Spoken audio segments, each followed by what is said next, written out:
jihadi movements coming in to join the insurgency against the coalition forces. At the same time, that obviously indicates relations of some kind of alliance. At the same time, we've seen stories of adversarial relations between the Syrian army and certain jihadi groups operating in Syrian territory.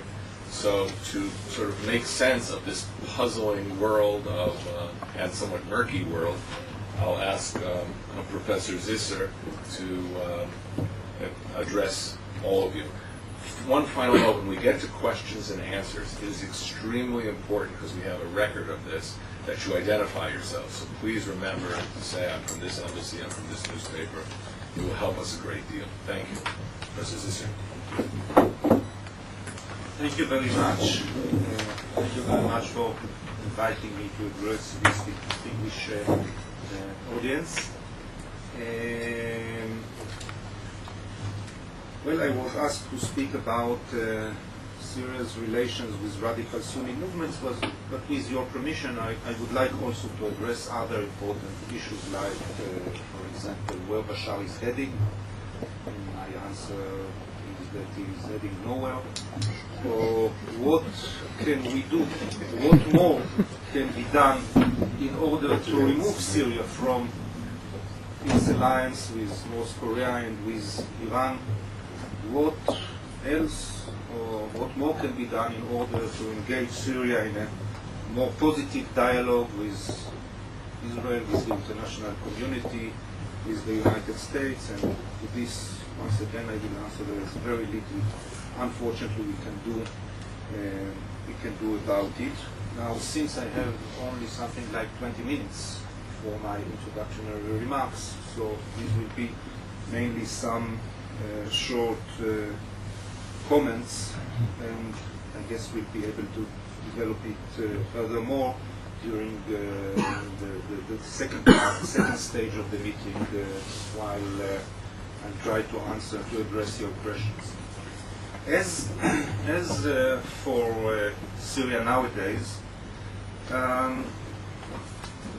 first of all, Syria is Bashar al-Assad. It was not quite clear for some time, for many years, if this was the case. My first argument is that when we speak about Syria nowadays, we speak about Bashar al-Assad. Now, I would like to remind you that when Bashar al-Assad became the president of Syria in June 2000, at that point, of course, he was very popular in Syria. We know there was a referendum, and he got 97.24% out of. But you know, it's not for sure. It has no any significance. But still, I mean, when he became the president, there were many. My good friend Uri Likwani, I'm sure you know him. He was the Israeli coordinator for Lebanese affairs for many years, and he is a well-known and updated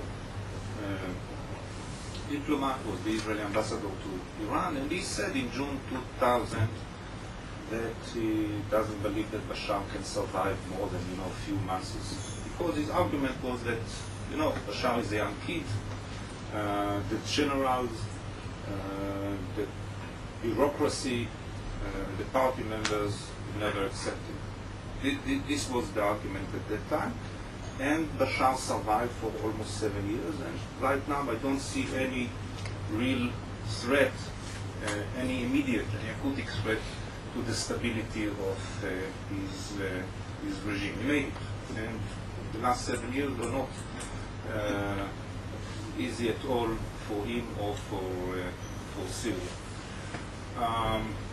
And it's not only that he is the president, he survived as the president of Syria. I think also that as far as the decision-making process in Syria, he is the one who takes the decision. When he became the president, we used to speak about the old guard, people who were left from the period of his father, like the vice president, Abdel Khalid Khaddam, the minister of defense, Mustafa Atlas, they all are gone. I mean, Khaddam is now in exile,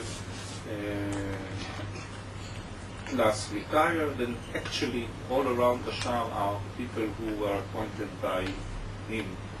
and not people that were left from the era of his father. Now, having said that Bashar nowadays is well established and he is the president of Syria and he is the one who takes the decision, having said so, I would also like to point out that clearly he is not his father. He is not respected, he is not feared as his father. And it is my understanding that people support him, are ready to accept him in Syria, not because something that has to do with him, with his character, with his nature, with his charisma. It doesn't exist actually with something he did. We can even argue that the support of the Syrian population in this regime is regardless of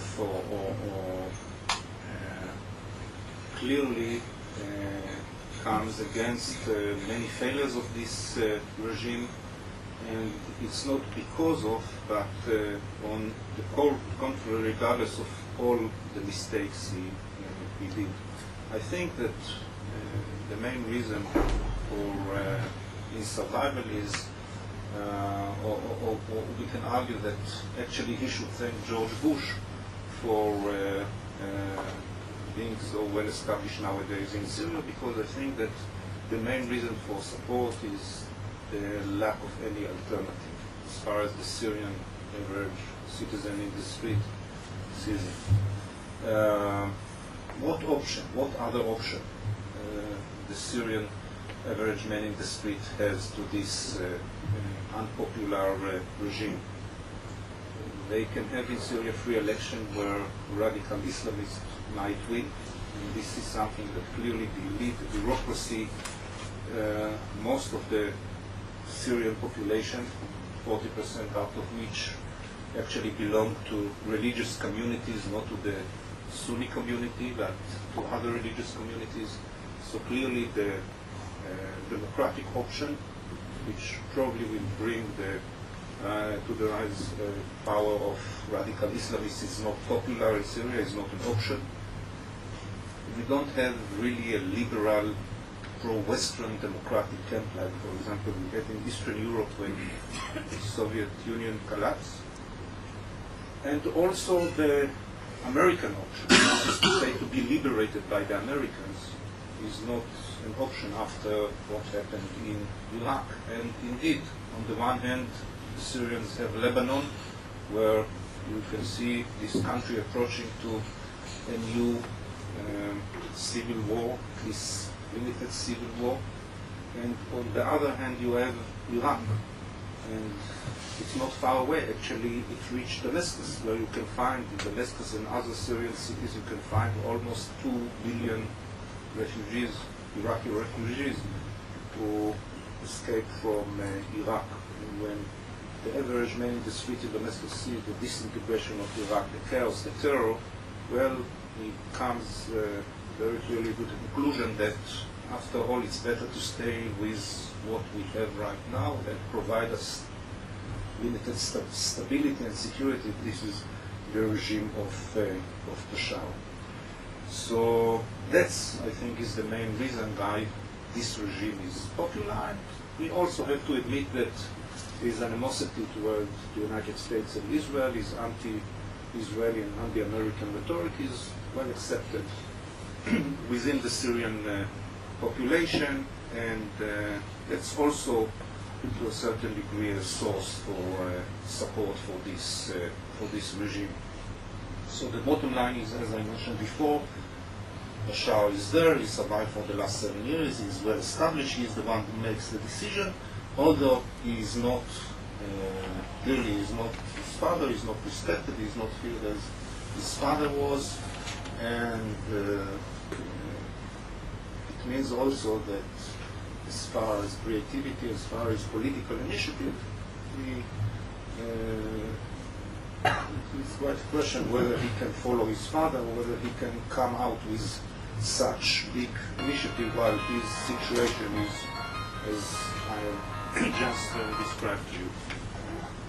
Now, as far as where Syria is, as far as the question where Syria is heading, and it has to do also with Israel and with the United States. We have Bashar, but in order to understand Syria, we have to take into consideration not only Bashar, but what I would call the Syrian mentality. When I'm speaking about mentality, I'm speaking about mainly the mentality of the regime. And traditionally, what we could see in Syria since it became an independent state in the 40s was this mentality of a bunker. I mean, we are a small country, we are constantly being attacked by foreigners, by neighboring countries. There is always a conspiracy against us, so what we should do is get into the bunker and wait. And actually you can argue that for the last 60 years, since Syria got its independence, they are in the bunker, they were thinking of getting out. And when you look outside from the bunker, well, you come to some certain conclusions. And speaking about Syria and other countries, really, maybe. But as far as Hafez al-Assad was concerned, he never came out with any creative idea as for how to promote and achieve progress in Syrian-Israeli, by the way, also Syrian-American relations. It was always the case that the Israelis or the Americans had to present their proposals to be rejected or to be discussed by the Syrians. But the idea that Syria should come out with some creative ideas was never there, and this is the same Syria. So to expect from the Syrian to follow what Anwar Sadat did, and I'm not speaking about coming to Israel, I'm speaking about having a vision, about thinking of how to get my country out of the bunker and to achieve economic progress and lead it somewhere else. That's not Syria.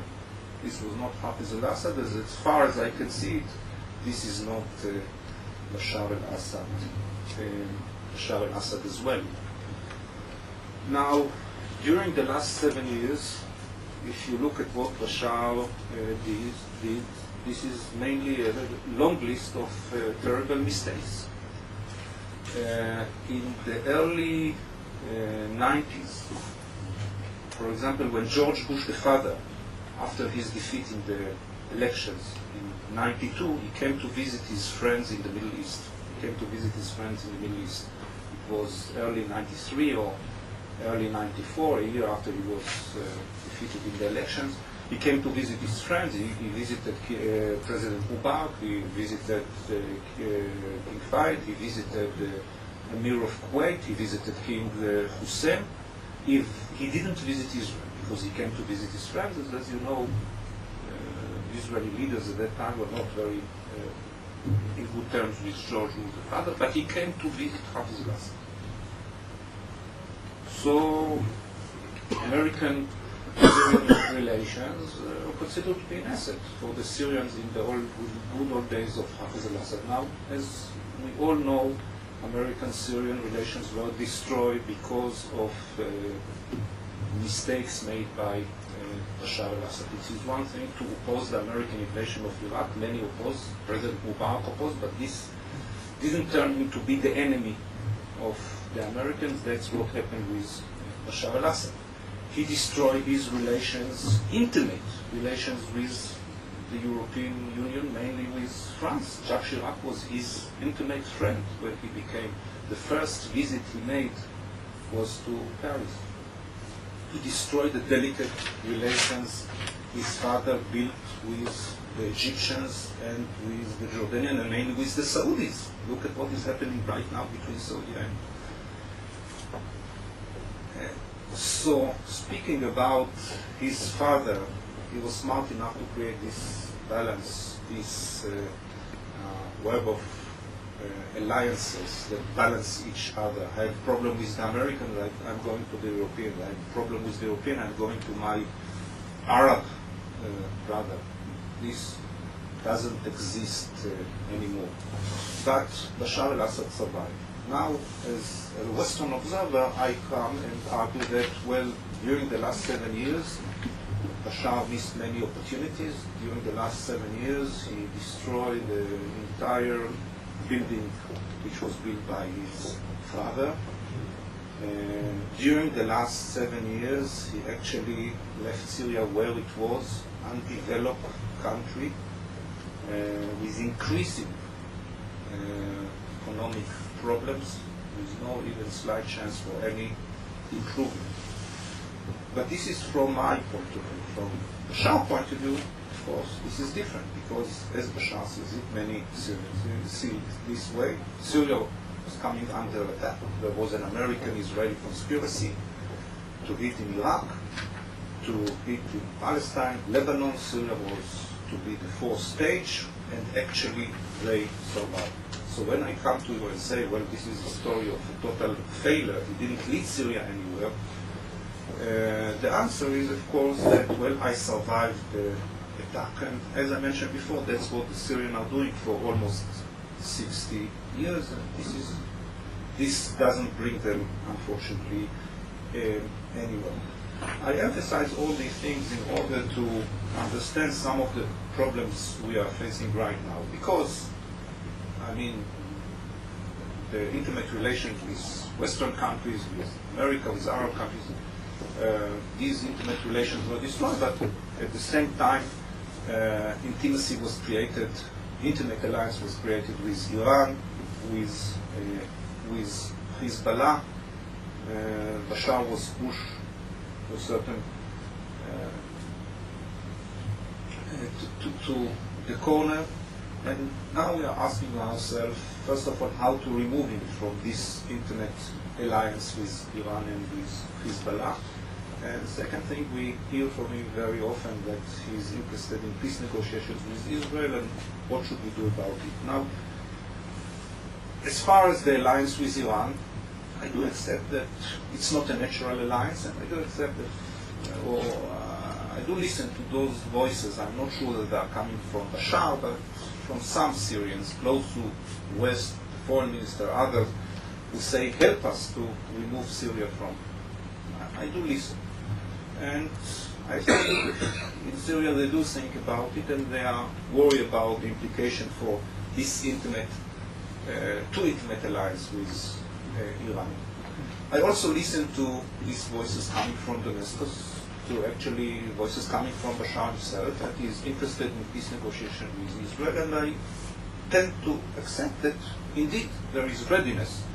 In Syria there was always, for the last 15 years, readiness in Syria to explore the possibility of achieving political settlement to the Syrian-Israeli conflict. And I think that when Bashar is calling for peace, his assumption is that there is support within the Syrian public opinion. There is a consensus in Syria that, well, it's not a bad idea to explore the possibility of reaching a settlement with Israel.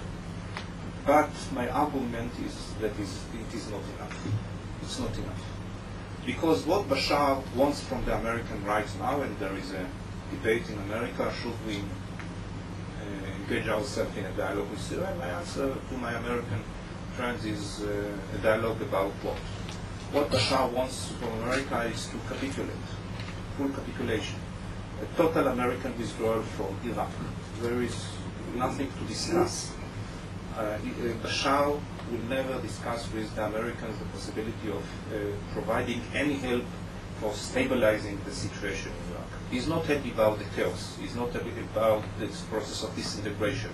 But he's less happy about the prospects for the emergence of pro-Western, it is say democratic, pro-Western regime of state in Iraq. And we prefer the continuity of the current status quo than to the emergence of such a state. So clearly there is nothing to talk with Bashar about Iraq unless the Americans are ready to give Iraq up and to leave Iraq. Lebanon.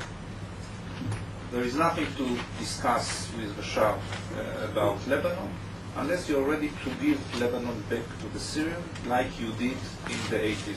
That's actually what the Americans did in the 80s. You know, in the early 80s, they hoped to build up a pro-Western regime under Schmeiling, and they supported the Lebanese regime. Eventually, in the end of the 80s, they ended with giving Lebanon into the hands of the Syrians. So clearly there is nothing to discuss Bashar about Lebanon. So what Bashar wants from the Americans is very clearly, he wants from them Iraq, he wants from them Lebanon, and he wants from them the Golan Heights. What they are going to get in return?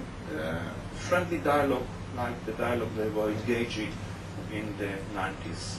Why do you hosting headquarters of radical Islamist groups? Like why do you allow the headquarters of Hamas and to Islamic Jihad to operate in Damascus? And as an answer, we send these people to tell the activists of Hamas to close the office for the next week or two, and this kind of this is unfortunately the case.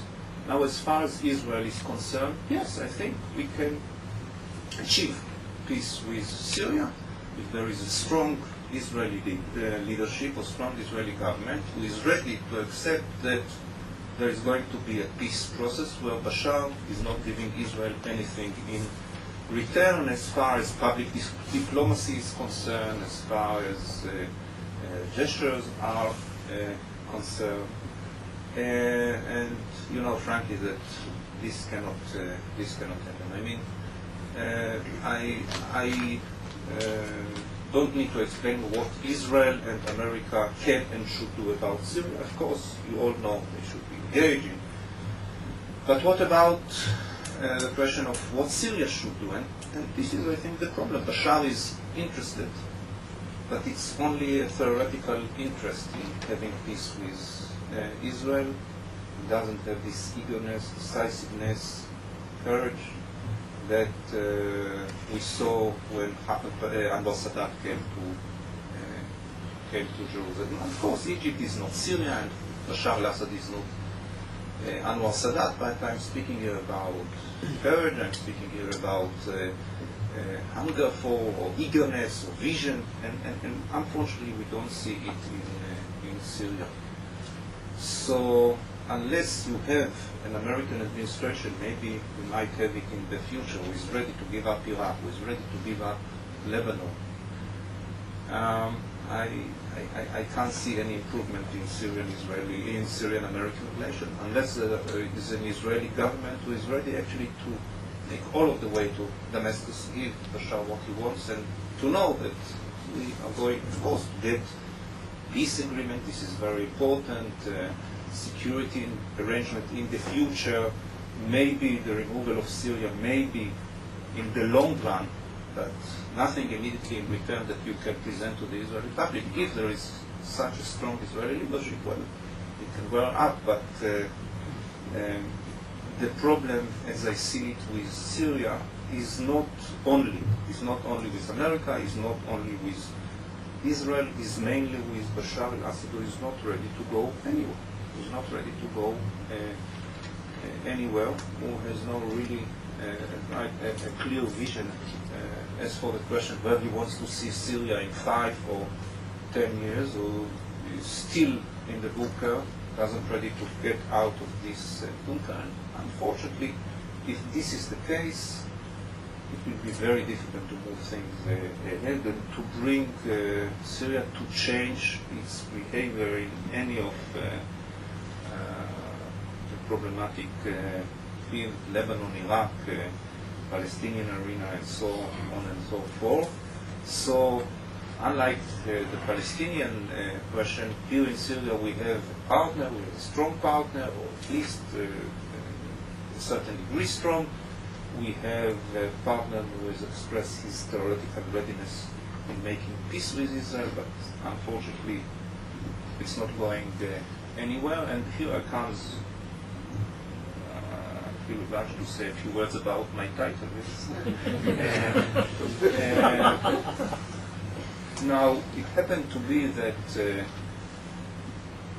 some of the attacks, those of you who follow closely development in Syria can clearly see that since 2004, for the first time after almost 20 years, we start we start witnessing activities of radical Islamic groups operating in Syria against Syrian targets. I mean, it can be the American embassy, but it was aimed at the Syrian regime, the Syrian TV, main building and other targets as well. It started in 2004, 2005 for the first time, and every now and then, every 2, 3, 4, 5 weeks, we hear of another group that was discovered by the government, another incident that happened in Syria. Surprisingly enough, some of the members in these groups they are still alive in Syrian prisons, people who went to Iraq to fight the Americans, fought against the American troops in Iraq, came back to Syria and continued with their jihad, this time against the local enemies, and this is the secular Alawite regime in Syria. Now, the problem the Syrian regime is facing is not anymore the Muslim Brotherhood, this movement that we used to know and was behind the revolt against the regime in the years 76 to 82. These are much more radical groups, inspired and connected to Al-Qaeda. This regime actually preferred to ignore these movements for some time. This regime allowed these movements to operate against the Americans. Now realizes that actually he made a mistake, because this fight against the Americans, when it comes to an end and they come back to Syria, they continue to fight against the regime. But surprisingly enough, the Syrian regime didn't come to the conclusion that what he should do is to fight these groups and not to allow them anymore to go to Iraq. On the contrary, what we still see is this free movement of young people. It's not necessarily with the blessing of the regime. It's not necessarily with the encouragement of the Syrian regime. It's not necessarily with the direct support. But if you ask me, can the Syrians do more about preventing these people from going to Iraq and fighting the Americans or the Shiites? Can the Syrian regime do more as far as destroying these training camps that were established in Syria and transfer of money for these people? Yes, he can do more. But this is part of the Syrian mentality, of the Syrian way of thinking. I mean, that it's all to be bargained with the Americans. I mean, you provide me, you present me with a list of demands, I have my own demands, and if you don't address my demands, I will answer your demands. So they are still waiting with how to deal with this problem. Unfortunately for them, it's not anymore the problem of the Americans, it's also their own problem. But as I mentioned before, in the future, in let's say 5, 10, 20 years, I believe the Syrian regime will face severe economic and social problems. It's not the case anymore. That's why when we speak about these small movements, these are very small movements. These are not the same kind of groups we saw during the Islamic revolt in the early 70s. Most of the Syrian population doesn't support them yet, but clearly it will be a problem. But once again, when we speak about Syria, we do not speak about the country where the leadership is thinking about what might happen in 15, 20, 25 years. Where do we want to lead and take our country? What they think is we are right now in the bunker, we need to survive. And once again, I mean, with this way of thinking, I am afraid Bashar is not heading anywhere, and there is very little we can do about changing his mind, changing his behavior, engaging him in a more positive dialogue with the West. And here return, and the returns would only come later. Isn't it clear that a peace treaty would, a full Israeli withdrawal from the Golan would be in exchange for normalization of relations and a peace treaty? And so, how is that saying that Israel would get nothing in return? Thanks. Before I ask you to respond, I want to just piggyback on the question. When I dealt with Syria in the late 90s in the Israeli government, we distinguished in the Syrian position, we could distinguish between two terms that they would use on this issue of normalization. Tatbiyan was the Arabic term for normalization, and there was yet another term for normal relations. When Farouk Bashar would appear at the United Nations General Assembly, he would always say normal relations. We thought that was on purpose, that there was a different conceptual foundation that separated normalization, which is what Israelis were trying to get, and normal relations, which is what the Syrians had in mind. Whether I've been excessively Talmudic in making that distinction or not, would you mind also adding that to your answer, please? Okay. So, first of all, as for your first question, why there was no Syrian response, first of all, I think we should wait, because it's not over till it's over. And, but clearly there was no, what I would call a major attack, and Syria didn't launch a war in Israel. In response, something Israel probably would have done if this was the case with Israel. But to this, my answer is as follows. First of all,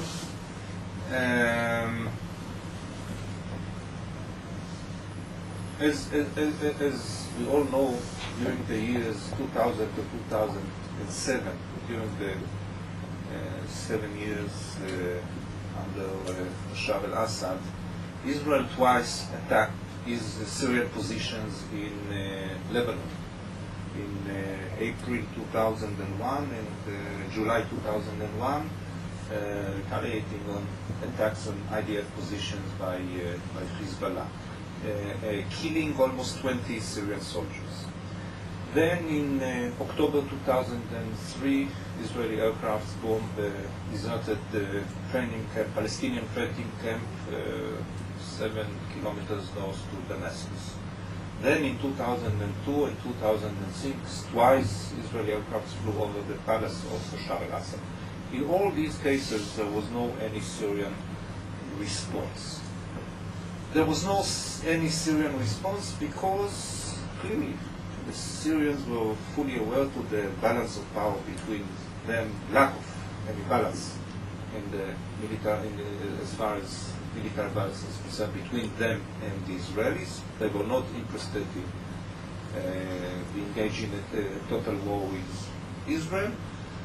I would like also to remind us all that unlike Israel, where the Israeli army is being perceived by the government and by the Israeli public as the stronger army in this region, and any humiliation, any attack, any challenge to this perception should be addressed by launching the total war like the one we had in Lebanon in July 2. Such a pressure doesn't exist in Syria. The Syrians are fully aware of the fact that Israel is much more stronger, and there are no such expectation in the Syrian public, in the Syrian army, in the Syrian leadership for an immediate retaliation. Clearly, the Israelis are stronger than us. The Israelis are always neighbors for carrying out such provocations. That's a fact of life in our region, and that's why, I mean, we should continue and try to take revenge in indirect ways by using Hezbollah, by using the Palestinians, and so on and so forth, and maybe preparing something for the future, but no immediate response is needed. Now, that's what we used to say about what happened in between 2000 and 2006. Following the war in Lebanon, Bashar al-Assad came with this famous speech in August 2006, telling the Israelis, it's not the case anymore. We will. This is different Syria, this is different Israel. After what happened in Lebanon, we will. The status quo is not going to continue. Actually, we are not going to allow you to continue doing what you did before. I myself was sure that what I would call it the room for maneuvering between Israel and Syria was narrowing, actually disappeared. And any Israeli action might be answered by some kind of response or retaliation. But Bashar was bluffing, and Israel called its bluff in this mysterious attack in September 2007. I mean, Bashar al-Assad tried to pretend himself as Abadai. How should we translate Abadai? Bolimen, I don't know. Abadai, Abu Ali. And it happened to be that this was not the case. And the rules of the game and the balance of power was restored to what it was before the war in Lebanon. But once again, we need to wait. It's not over till it's over. And the Syrian response might be like it was before, in an indirect way, through a proxy. So we have to wait. But once again, the Syrian leadership is not under the same pressure the Israeli leadership is. When there is a Qassam on Sderot, there is a military public pressure, and the Israeli government feel that it is obliged to respond. And this is not the case with Syria. As for peace, first of all, we did notice some development under Bashar al-Assad. For example, if you remember, in 1994 there was a summit conference in Geneva between Clinton and Hafez al-Assad, and actually Clinton forced Hafez al-Assad to say a few words for the first time about having peace with Israel, and the Americans were very happy. They came back to Rabin, but Rabin was not happy at all. I mean, because Hafez al-Assad said we are ready to have regular relations, adila, not tabi'iyah, because tabi'i, natural, normal. This reminds the Syrian of the betrayal of Sadat. I mean, we don't want to have anything to do with, I mean, because if you do what the Egyptians did, so why did you wait for almost 30 years? I mean, not much earlier. So they said, this was my explanation. I mean, they didn't want to do with, they didn't want anything that might remind you about of the Israeli-Egyptian peace process. So they prefer regular. But nowadays, I mean, when Bashar came to power, he started using the word tabi and tatbi, but clearly they speak of something different than we have in mind. It's not. I usually tend to explain it in the following way: when the Israelis speak about normalization and peace, what they have in mind is a marriage agreement, something warm with, huggies and kisses. What the Syrians have in mind is a decent divorce agreement. I mean, we were engaged in fighting over the last 40 years. Let's settle it. And Israel will go to its own. It doesn't mean that we need to continue the struggle. There will be settlement, but it doesn't mean that we are going to be friends. And this was the Syrian argument, I'm sure you remember. We'll have the same kind of relation we have with Ukraine. No embassy, no need for embassy, but we are in peace with. It's still the case. It's still the case. It's still the case. But my argument or my answer to you is as well. I think that the Syrians are ready to make peace, and I would even dare to say that maybe it's in the Israeli interest to make peace with Syria. In the Israeli interest, even to give Syria Lebanon back, something that is totally unacceptable by the Europeans and by the Americans. To give Syria, I mean, because in the long run it clearly might serve the Israeli interest. But I can understand the constraints of the Israeli Prime Minister, who needs to deliver such an agreement, and with no any Syrian help, will not happen. That's one thing. Second thing, I mean, we should be very realistic about what we can get from Syria.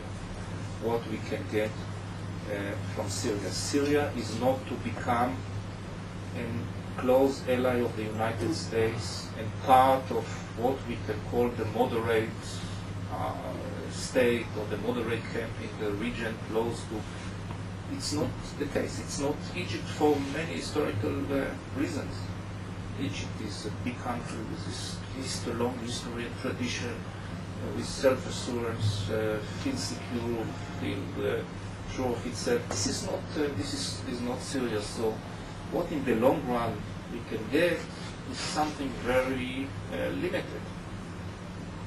Anyone who expects Syria to leave immediately after signing an agreement with Israel, its alliance with Iran, and to become a close ally with, it's not Syria. We have to take into consideration.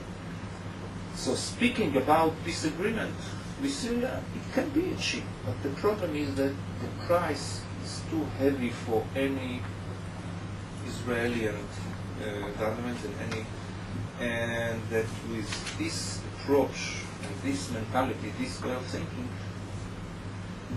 I'm afraid it will be very hard to get anywhere, but it will be on the agenda, and maybe, a few years from today, Bashar will feel more secure, there will be a new leader, and with him maybe something can change. Yeah, Doctor.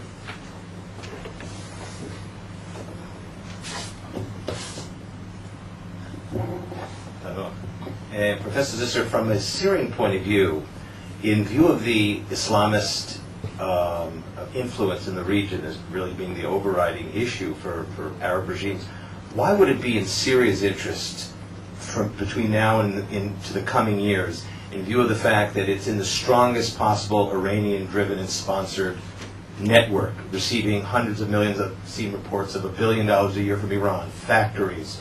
It's moved the area of destabilization from the Israel-Syrian border to Lebanon as the new theater of destabilization vis-a-vis Israel and Western interests.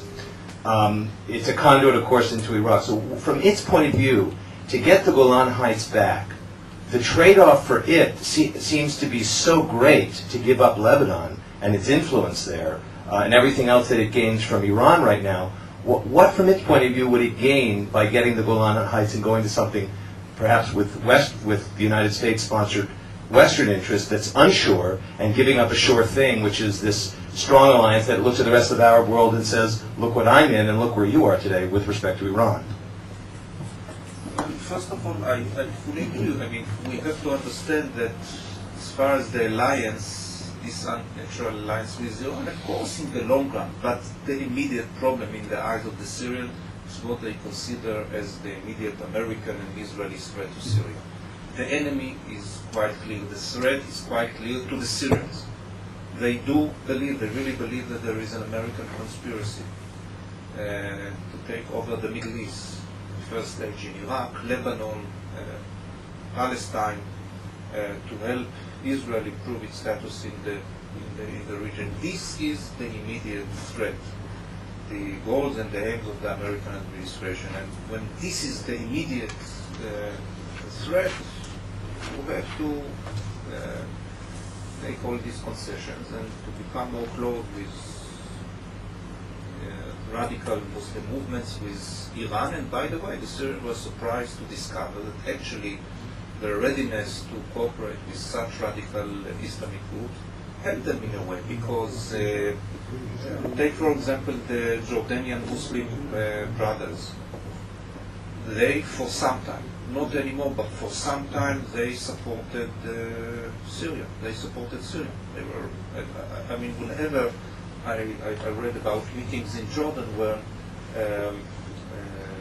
Syrian members of the Muslim Brotherhood stood up in these meetings and said, how come that you support this secular anti-Islamic regime? And the answer was, we fight with him against Israel, he's our ally. But when we noticed the change after what happened in Iraq, for example, after the execution of Saddam Hussein, after this Shiite Sunni civil war in Iraq, when the Islamists in Jordan became more and more reluctant about continuing their alliance with.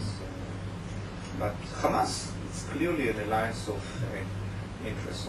I do agree that for the time being, what the Syrians have in their hands is a strong, intimate alliance, huge financial investments, Iranian investments.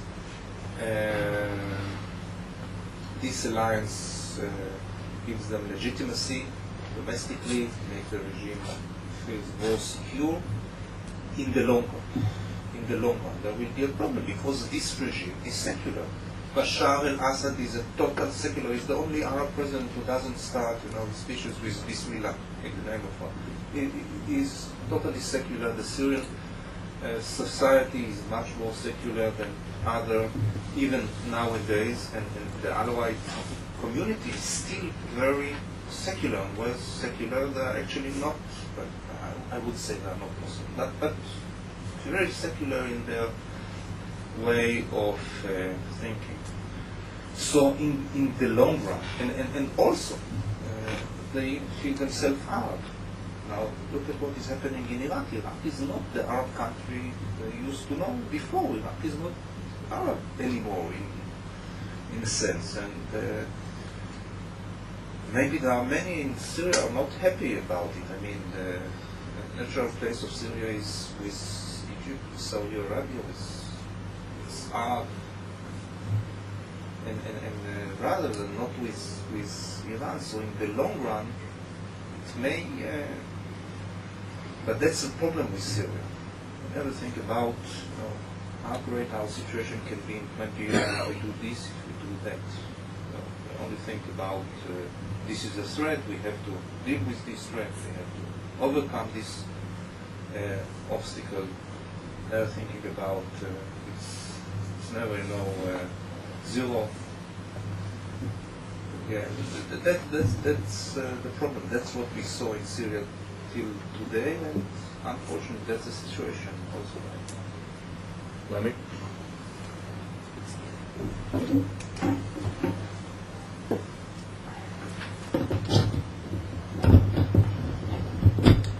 Lenny Ben David, thank you for helping to try to explain the complexities of Syrian foreign policy, such as Al-Qaeda being involved in opposition within Syria.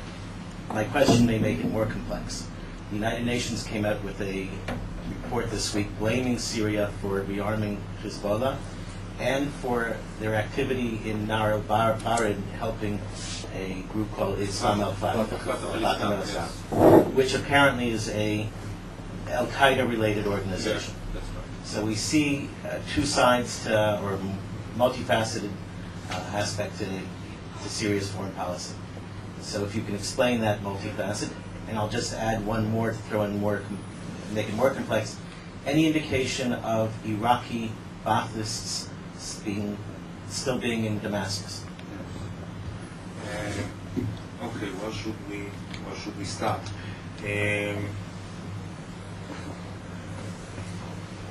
Well, you know that the leader of Fatah, Bashar al-Abbasi, is of Jordanian origin, but he spent almost 10 years in Syria jail. So this, but speaking more generally, as you know, the wife of Osama bin Laden was born. She is Syrian. And, I don't know if she still lives in Syria, but for many years she lived. So, but I don't know if it's unique to Syria. This is something that I'm sure Lori can address better than I am.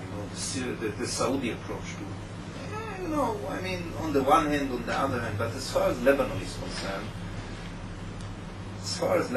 concerned, the main target of I was heard, by the way, a European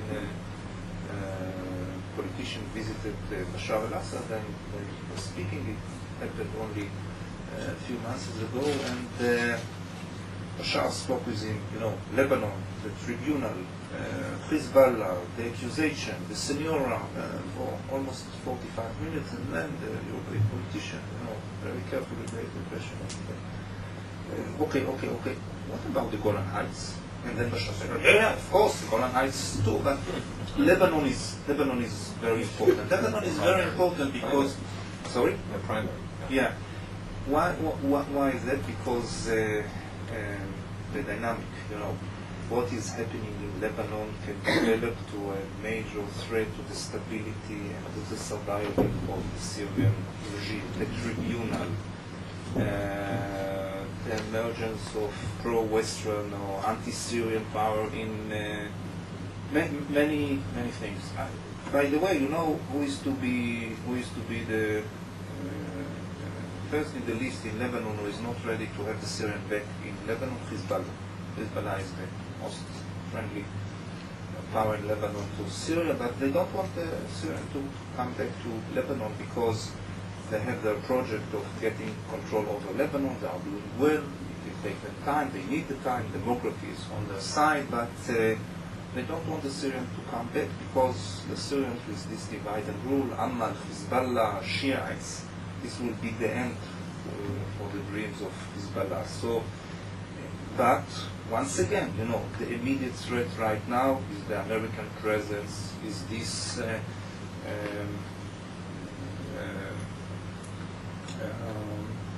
Civil Revolution camp, the Senora, Khabiri, Jumbalat alliance. This is the immediate threat that should be treated. In their effort to treat this immediate threat, well, everything is acceptable, including using these groups and other means and measures like assassinating Lebanese politicians. All the 14 are happen to be anti-Syrian, but once again, it's full of contradictions. But once again, I think the immediate threat is this pro-Western camp, and everything is allowed in order to get rid of this camp and to get Lebanon back into Syrian hands. And I also think that they don't see these radical groups still as a major problem. It's a problem, it's not yet a major problem. By the way, if you look at the way the Syrian regime addressed the question of the Muslim Brothers in the 70s, it was the same. This is something positive we can say about this regime. Is very careful in using power. Don't understand me wrong, but no need to go and adopt dramatic measures. First, let it develop. We'll see. And they were surprised. That's what they did with the Muslim Brothers all along the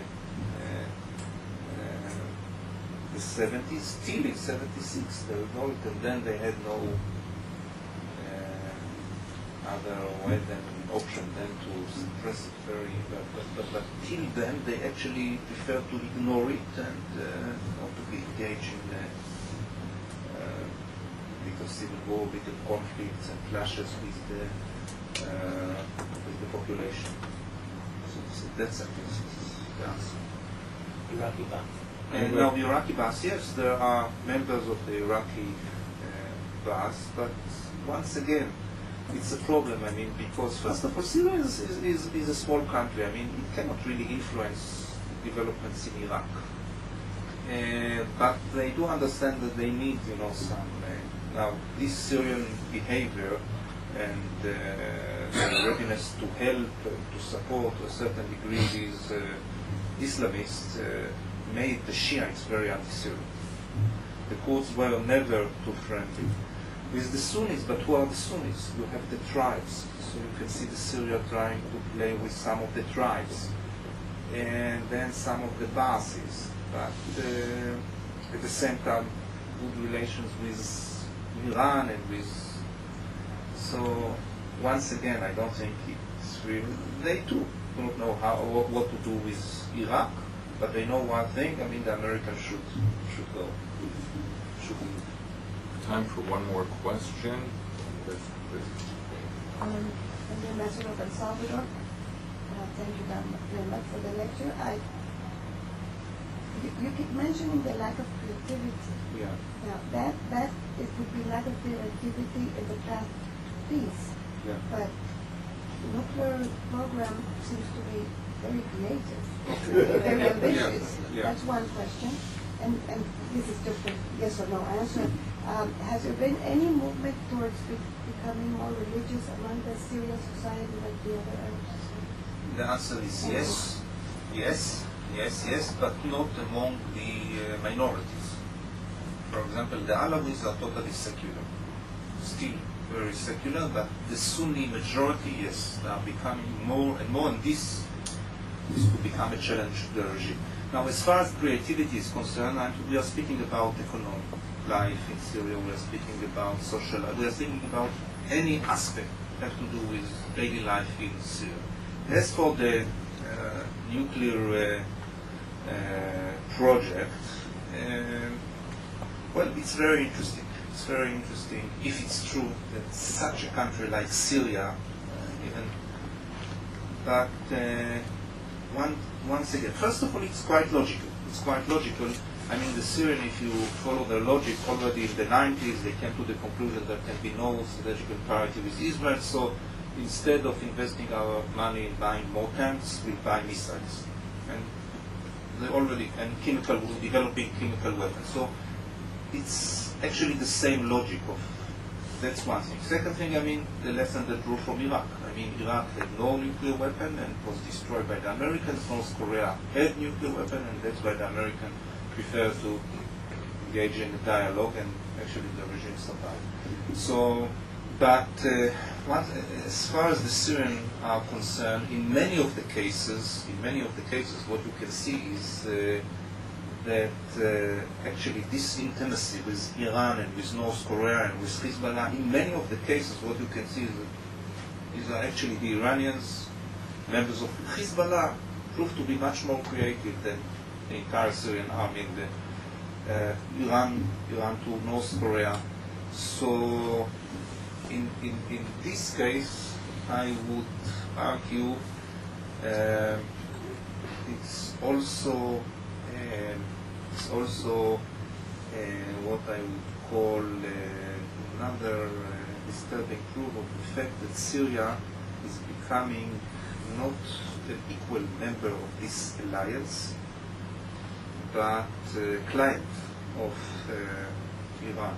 That's the problem. If we used to say in the early 90s that, well, in this car, the Syrians are driving, and Iran, Hezbollah, and North Korea are behind. Now, Syria is not the driving seat. That's what is disturbing. I'm not sure that, well, if this is true, the Syrians were behind it. Probably they were offered by North Korea or something like that. Okay.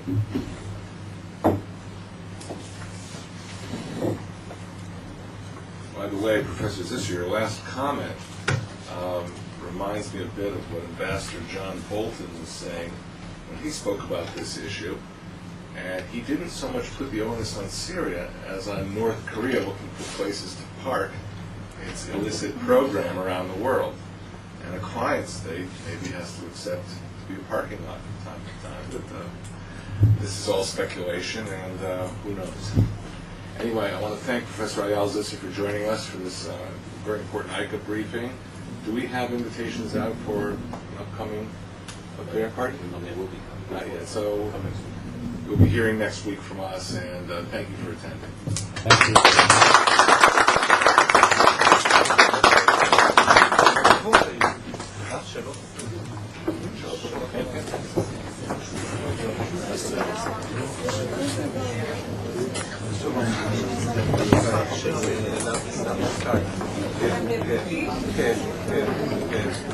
you.